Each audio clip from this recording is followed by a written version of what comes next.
जिल्ला हिसाबै जोङो सरजाबनानै दङ गामिया जाहैबाय सामथाइबारि पस्ट अफिस कारिगाव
नोंनि सिफुंनि गुदुङा मोनबेसे? मोनबा। ओमफ्राय नोंनि सिफुंनि साइजआ बेसेबां इंचि?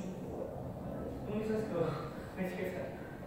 फकआव जोंनि फक मिउजिकआव सिफुंखौ बेसेबां माबानि दामो बेखौ मिथिया ना? मिथिया। ओमफ्राय नों दा दामनाय मिउजिकआ मानि? बेखौ लाइमोन मोसानाय। लाइमोन मोसानाय। बेखौथ' जोंनि मावबादायाव लानाय जायाखै। जायाखै। दा जोंनि मिउजिकआथ' साननानै नों जे दामदों बेखिनि दामनाया अबेबा सुरावहाय मदार्न बायदि गोग्लैदों फक बायदि गोग्लैयाखै दा नोङो फक लाइननि दामदो आरो जे मावबादायाव जेखौ होदों बेखौ दाम दे